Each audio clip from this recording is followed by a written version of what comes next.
안녕하세요. 재테크 농부입니다. 어떤 악재들이 해소돼서 나스닥 선물이 약 2%가량 상승하는지와 현재 크게 하락한 전기차 주식들의 주가를 한번 분석해 보겠습니다. 그럼 바로 시작하겠습니다. 구독과 좋아요 부탁드립니다. 해당 영상은 개인적인 의견일 뿐 참고만 부탁드립니다. 어제 시장은 상승도, 하강도 아닌 0%로 마감했는데요. 고점 대비 15% 하락한 상태입니다. 그렇다고 시장이 가만히 있지는 않았습니다. 보시다시피 어제 하루에만 위아래로 왔다 갔다 하면서 보합으로 마무리했습니다. 어제 장전에는 러시아, 우크라이나 이슈로 인해 시장이 하락하고 있다가 장 시작과 동시에 상승했습니다. 장 막판에 또 하락하다가 다시 상승했는데요. 하루 만의 변동성이 약 2%에 달했습니다. 그럼 어제는 어떤 이슈로 시장이 흔들렸을까요? 악재가 해소되고 있을까요? 역시나 시장을 크게 흔든 이슈는 러시아 전쟁 이슈입니다. 주말에 커뮤니티 게시판에 올려드렸다시피 이스라엘 지수가 3% 넘게 하락하며 나스닥도 하락으로 시작할 줄 알았지만 풀이장에서만 하락했지 푸틴이 협상 의사를 표시하자 다시 한번 상승했습니다. 하지만 제임스 블러드가 계속해서 긴축의 속도를 내야 한다고 주장하면서 시장은 혼돈에 빠졌습니다. 빨간색은 공포지수인 빅스, 파란색은 미국 국채 10년물 수익률인데요. 보시다시피 두 개가 다 같이 상승하면서 시장한테 안 좋은 영향을 주고 있지만 나스닥은 보합을 유지했습니다. 나스닥이 고점 대비 15% 하락한 상태에서는 이제 웬만한 악재로는 크게 반응하지 않는 듯합니다. 결국 이러한 상황에서 나스닥을 더 하락시킬 악재가 무엇이 있을까요? 조금 더 자극적인 악재가 나와야 합니다. 먼저 러시아가 우크라이나를 직접 침공하는 게 첫 번째 악재입니다. 아직 러시아가 간을 보고 있지만 정말 침공하게 된다면 미국과 직접 충돌이 없더라도 미국 시장한테는 안 좋은 영향을 줄 수 있습니다. 최악의 경우는 미국과 직접 충돌이지만 제가 저번 주에 미국과 러시아 전쟁을 분석해드린 것처럼 서로한테 이점이 없으므로 직접 충돌하지는 않을 것으로 보입니다. 철저하게 서로의 이득을 보기 위해 시작한 전쟁이기 때문입니다. 두 번째는 바로 예상치 못한 금리 인상과 양적 긴축입니다. 지금 계속해서 금리 인상과 양적 긴축 우려가 반영되고 있지만 예상하지 못하는 페드의 행동이 나온다면 나스닥은 더 급락할 가능성이 있습니다. 현재 시장은 올해 금리 인상을 5에서 6회로 예상하고 있고 올해 말부터 양적 긴축이 예상되는데 만약에 한 번에 0.75%를 올리거나 양적 긴축을 좀 더 빠르게 시작하게 된다면 나스닥이 또 한 번의 급락이 올 수 있습니다. 하지만 이런 기회는 또 한 번에 돈을 벌 수 있는 기회라고 생각합니다. 러시아 전쟁 이슈는 제가 최근에 말씀드렸다시피 직접적인 충돌은 없을 것이고 긴장 상태만 유지할 확률이 높습니다. 금리 인상을 크게 하더라도 결국 경제 회복의 신호이며 시간이 지나면 충분히 나스닥은 회복하기 때문입니다. 좋은 주식을 싼 가격에 줄 수 있는 기회가 오는 것이죠. 근데 영상을 만들면서 좋은 소식이 들려왔습니다. 보시다시피 나스닥 선물이 1.6%나 급등했으며 녹음할 때는 2% 가까이 급등했는데요. 이 이유로 예상되는 것이 바로 러시아 우크라이나 전쟁 이슈가 해결되는 조짐을 보이고 있습니다. 제가 커뮤니티에 올려드린 자료인데요. 보시다시피 몇 시간 전에 나온 뉴스고 우크라이나가 나토 가입 포기를 시사했습니다. 그렇기에 러시아가 추가 회담을 승인했고 아래 영어 뉴스는 러시아 군대가 다시 원래의 기지로 조금씩 돌아가고 있다는 뉴스입니다. 그렇다면 다른 지표들도 전쟁이 끝나가고 있음을 보여주는지 확인해 보겠습니다. 한 구독자분께서 좋은 지표를 알려주셨습니다. 바로 천연가스와 원유인데요. 전쟁이 터지면 러시아가 천연가스를 잠글 테니 가격이 올라갈 것으로 생각되고 석유도 당연히 같이 올라가는 경향을 보입니다. 에너지가 중요해지기 때문이죠. 하지만 러시아 전쟁 위기가 완화되는 뉴스가 나옴에도 천연가스 선물은 오히려 급등했고 오일은 반대로 하락했습니다. 왜 그럴까요? 지금 보시는 자료는 제가 2월 13일에 올려드린 영상에서 가져온 자료입니다. 저번 주 금요일 전쟁 우려가 절정에 달하면서 원유는 계속 급등했고 천연가스는 보시다시피 1%밖에 상승하지 못하면서 하락 추세를 보여줬습니다. 러시아가 전쟁을 하면 천연가스가 오르겠다 하고 최근에 천연가스 관련 투자 종목을 사신 분들은 어느 정도 손해를 보고 있다고 생각하는데요. 제가 원자재를 투자하지 않는 이유가 여기에 있습니다. 전쟁이 터지면 천연가스가 올라야 하는데 오히려 위기가 고조될수록 천연가스 가격은 많이 하락했기 때문입니다. 이렇게 예측하기 너무 어렵고 상관관계를 정확히 파악할 수가 없습니다. 원자재를 투자하시는 분들은 진짜 대단한 것 같습니다. 어쨌든 러시아 전쟁 완화 이슈가 나온 뒤 어제 장중에 30일까지 찍었던 빅스는 26.5까지 하락했고 미국 10년물 국채금리 수익률은 다시 한번 전고점을 뚫기 위해 나아가고 있습니다.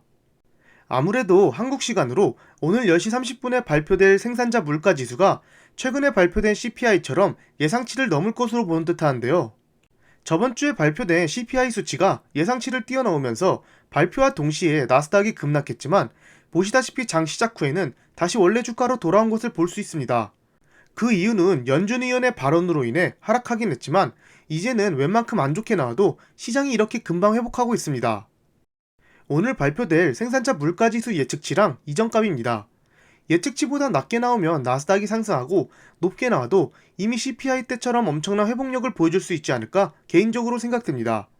물론 예상치를 뛰어넘는 값이 크게 나오게 되면 생각보다 큰 하락이 올 수도 있지만 멀리 보면 지금은 보이지도 않는 골짜기입니다.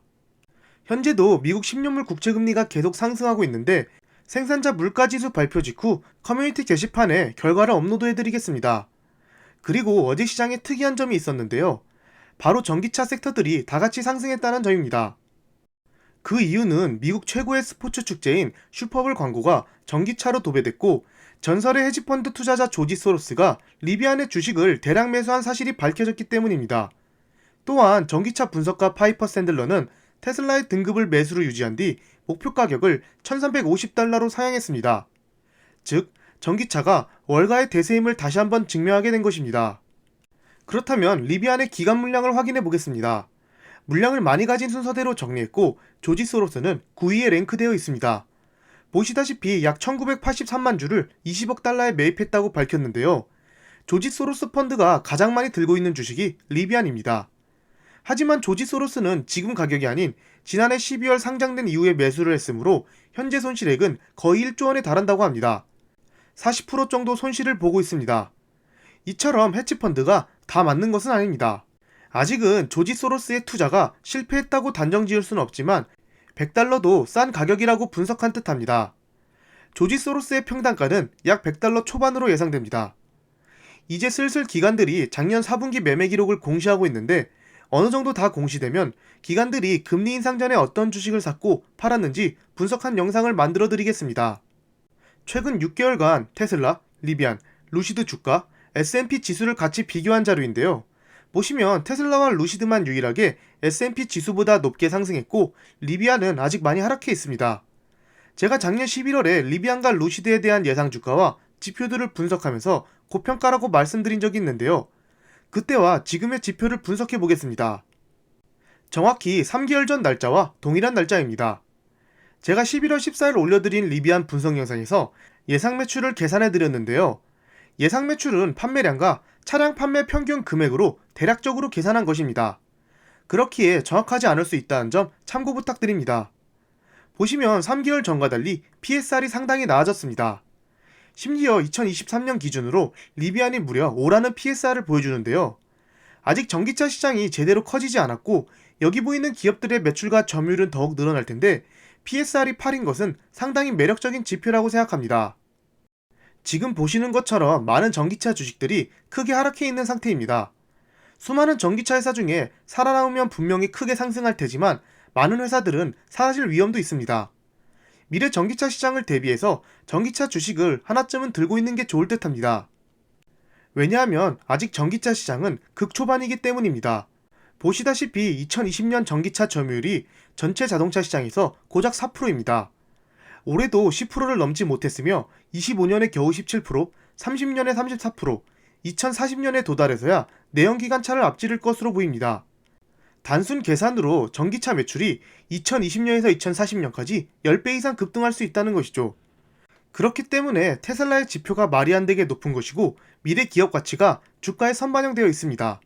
그래도 전기차 회사들은 충분히 더 상승할 수 있다고 생각하며 개별 종목을 잘 모르시면 전기차 필수인 2차전지 관련 ETF, LIT도 나쁘지 않다고 생각합니다. 지금 보시는 차트는 중소형주들이 속해 있는 러셀 선물 차트입니다. 개인적으로 현재 꽤 괜찮은 중소형 성장주들이 많이 보이고 있습니다. 하지만 더 급락할 수 있기에 따로 말씀은 안 드리고 있지만 유심히 보고 있는 종목들이 있습니다. 매출이 없는 성장주가 아닌 매출이 이제 막 발생하거나 호재가 최근에 많이 나왔는데 어쩔 수 없이 하락한 종목들을 보고 있습니다. 금리 인상 우려로 중소형주들이 다른 주식들에 비해 더 많이 하락하는 대신 실제로 금리 인상이 시작되면 중소형주들이 크게 상승한다는 분석도 있습니다. 조금 시장이 안정되면 한번 소개해드리는 영상을 만들어 드리겠습니다. 오늘도 시장이 어떻게 될지 모르나 우리는 지금까지 많이 공부했기에 다들 잘 대처하실 수 있다고 생각합니다. 오늘도 화이팅 해봅시다. 감사합니다. 절대 투자 추천 영상이 아닌 개인적인 의견이니 참고만 부탁드립니다. 지금까지 제 영상을 봐주셔서 감사합니다. 구독과 좋아요 부탁드립니다.